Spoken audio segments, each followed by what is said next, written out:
Jesus loved to tell stories, and certainly one connected with today's readings is a favorite amongst believers. It's about the Good Shepherd.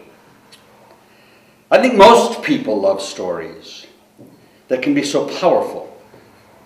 Jesus told stories over and over again to teach us about God's love for us and how we in turn are to love God and love others. Has there ever been a more powerful story about God's love than the story of the prodigal son? Some have said that if that story was the only thing Jesus ever told, it would be enough. One of the blessings in being a missionary is hearing stories from all over the world. Perhaps you've heard this story from India, the home of many similar stories. There was an old man who, with eyes closed, used to meditate every morning, sitting under a big tree along the bank of the great Ganges River.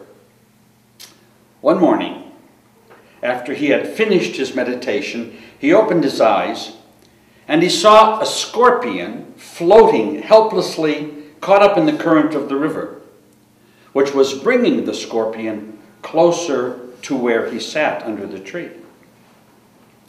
So the old man stretched out on one of the roots that branched out into the river and reached out to rescue the drowning creature, hoping to set it free on land. But as soon as he touched it, the scorpion stung him, and instinctively the man pulled his hand back, almost losing his balance. But as soon as he regained it, he reached out again to try to save the scorpion. And again, he got stung by that poisonous tail, and his hand began to swell and darken, and his face frowned with pain.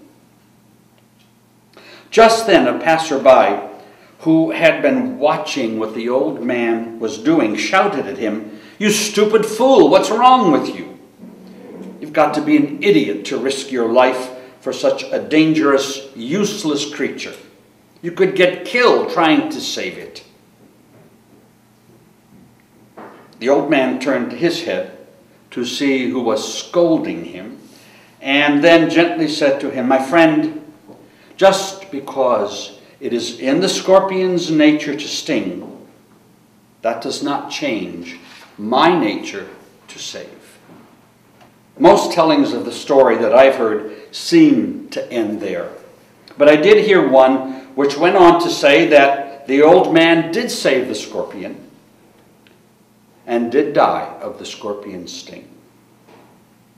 And that other people who had gathered around by then said, "Only a madman would risk his life for the sake of such an ugly, ungrateful, deadly creature." I wonder what I would have said if I had been there. I honestly don't know. What would you have said?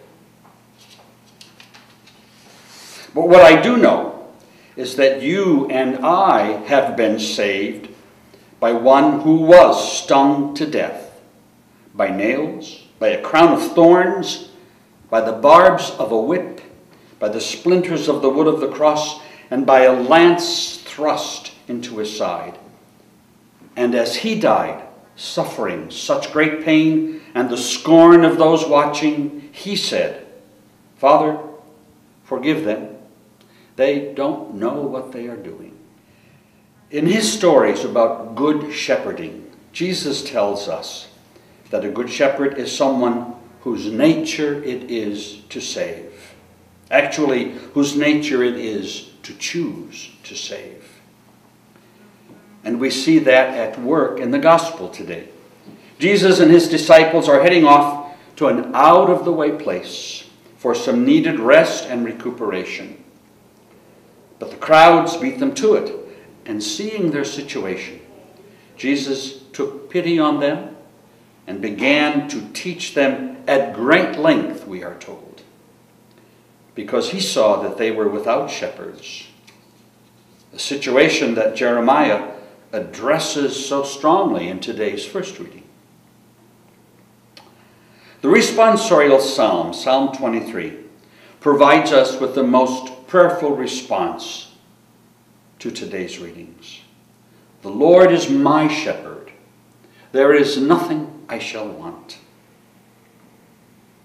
I have always been challenged by the power of this psalm in the life of the poor and those who have close to nothing. I was missioned to the Caribbean island of Antigua and worked in a parish of many, many poor people, really poor people.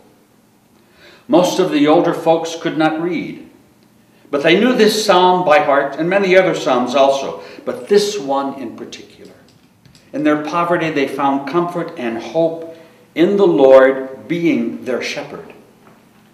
They knew what it cost Christ to shepherd them. It's what we are told in the second reading today. It was at the cost of his blood. And that cost gave them the peace and the hope they had, in spite of the grind of their daily life. Last Lent, I preached a mission at St. Pius X Parish in Beaumont, Texas, a parish staffed by Divine Word Missionaries. I was struck by the mutual caring relationships that I experienced there between the pastor and the people of the parish and between the people themselves. They were shepherding one another. And that's what we and all our parishes are called to do. To be and do good shepherding. To one another, to the poor, to those who suffer, to families and young people, to those who have lost a sense of God in their lives, and yes, even to our enemies. As the Lord shepherds us, may we choose to allow the Holy Spirit to make of us shepherds, as we have been taught to be and do at great length by the Word, who is himself our good shepherd.